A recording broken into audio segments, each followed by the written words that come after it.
Backyard Bullion here, and a warm welcome to you all joining me for a bit of a precious metal ramble and unboxing. We've got a new coin in from the Royal Mint. It is the Platinum Jubilee quarter ounce gold proof coin. It's not perfect though, there is an issue on it, and I will be returning this to hopefully get a pristine replacement, maybe even a reminting down the line, who knows. Now I want this video to serve as again, a little bit of feedback, open letter to the Royal Mint, because I do think whilst there are quality issues on some coins, it's inevitable with any production line that there's going to be some issues. It is important for us as consumers to feed back to the Mint in whatever way we can, whatever platform we have, to let them know that there are issues that need to be rectified. And it's only by that feedback that they can hope to improve or even identify where some of these issues are even taking place in the first place. So this is not meant as an attack piece on the Royal Mint. It's not meant as a begrudging video or me as an angry consumer. I sit with a bit of luxury in my life that I can even get these coins. It's a first world problem to say my proof gold coin from the Royal Mint isn't perfect. But it is important as well to feed back to the Royal Mint on their issues. And only by feedback can we get change like this. So this is a key change that's happened for these boxes. Now, for those that haven't seen some of the previous coins that I've had from the Royal Mint, the capsules have been open upon delivery. And I sent a really, it was a stern feedback email to the CEO of the Royal Mint. And they got back to me very quickly within 24 hours, and they opened investigations into this. And they have identified that the capsules are not quite as good as they used to be, and having this little foam insert in there keeps the capsule lid on and makes everything fine. So the capsules, maybe the issues there are resolved. Do I want a little piece of foam insert kind of in here? It's not really fit for purpose in that it's not snug. Perhaps a change of design of the box or going back to other capsules would be better. But change does happen. Change can happen, and it is important to feed back to the Mint for that. Now, before we go into a bit more detail on this coin and look at the production issue and talk about the feedback for that, I do want to just admire this coin because it is very, very pretty. It certainly took my eye as the design, and I'm very, very happy with it. I just want this tiny little, if I can even get it to show on camera, there's just up here at about 1:30, 2 o'clock, there's this tiny little ding, and that's definitely a scratch. I've had it under the loop and had a quick look on this camera as well. It is most certainly a scratch, not just a fleck of dust. It is the single and only imperfection that I can see on the coin. So I will be returning it, and I will see what they say. Now, it is worth mentioning and bearing in mind that on all proof coins from the Royal Mint, they only deem a coin less than acceptable if it would score less than a 68, I believe, on the NGC grading scale and PCGS grading scale. So if they come back and say, do you know what, actually, sorry, that is still within our parameters, then I'm left with an interesting decision to have whatever replacement I get given, or perhaps even get this particular coin back. But I do think, for me as a consumer, it is important still to at least feed back to that. It is very, very minute. I know I'm picking at hairs, but it is important to get this right. And there, you can just see it in that fleck of light there.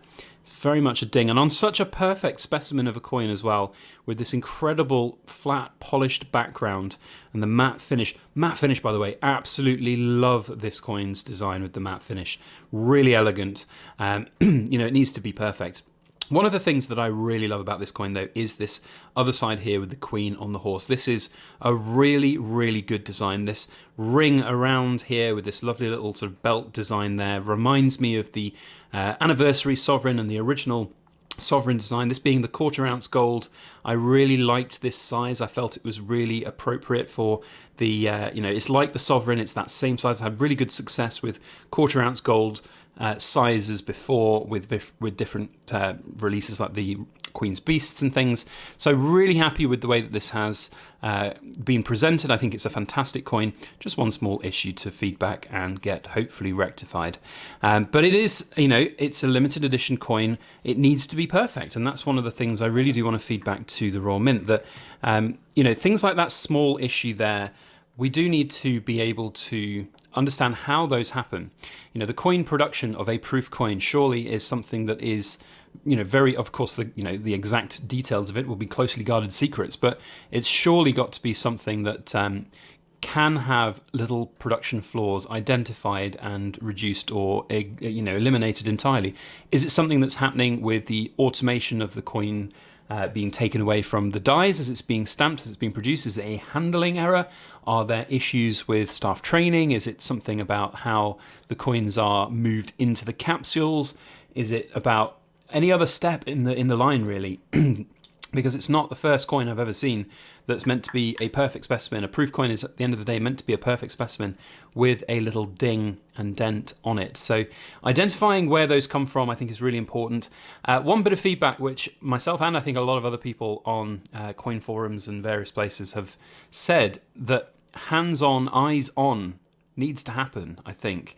Now, I will completely agree that physically inspecting, if you've got silver mintages of 5,000, 6,000, 7,000, 10,000, physically inspecting every single coin is not practical by any stretch. And if we had that for every single coin that the Royal Mint produced, they'd have to compensate by increasing prices because you've got just so much extra overheads of man hours and labour.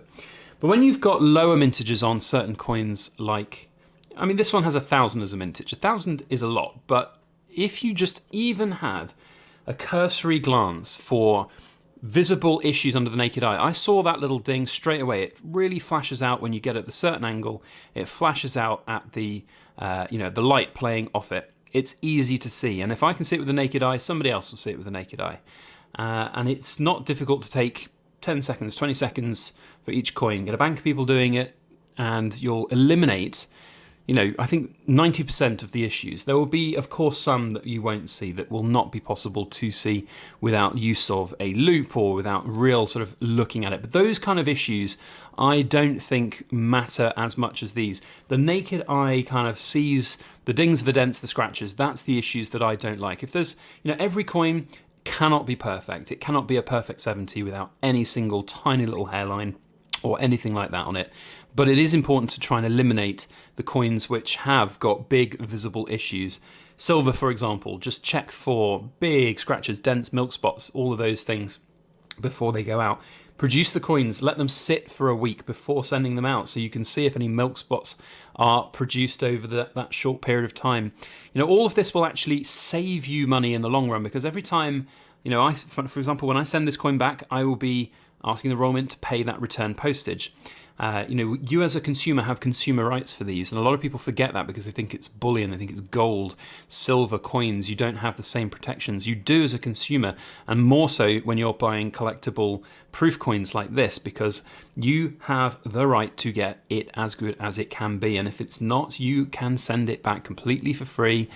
You can get that return postage paid. And a lot of people think it's a bit of a faff, a little bit of a hassle, but it's really not. You can either get a pre-printed label from the Royal Mint's customer service team, or you can just pop it in the post if it's underneath the Royal Mail special delivery threshold, and then just send it. You just literally send in an email to their customer service team with a copy of the receipt, the proof of postage and everything, and as and when it's processed on the other end, it will get paid back to you. It takes time, it takes energy, and you have to be on top of it.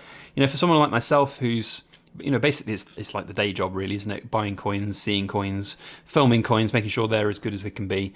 It's fine for me. And I get that some people might not want the hassle of that, but I think if you are serious about collecting these coins and actually having a collection that's investing, or you're investing in a collection, it is important to get it right. So I don't want this, as I said at the start of the video, to be kind of a hit piece for the Royal Mint. It's honest, open feedback, and I do think it's important as consumers we do that. I also think it's really pointless to sort of say to people who buy these coins and get issues like myself, oh, just boycott the Royal Mint, don't buy from them, because that's just silly. That's not going to prove anything. What we as consumers need to do is look at our coins more, make sure that the coins that are dinged and dented don't go back out into circulation. So this is number 893. I'd be very intrigued to find out that when I send this back and I get a replacement, or if it's remade or whatever, that if this particular coin ends up out there in the ether again, that in itself would be an interesting one. There are going to be people out there who won't check the coins, or who can't check the coins as well. They don't perhaps have the tools to do it or the knowledge to do it.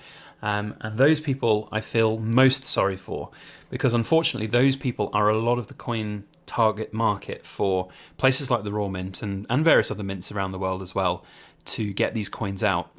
And it's you can only be disheartening and potentially financially destructive to find out that your perfect specimen of a coin isn't actually as perfect as you think, and that affects the value going forward.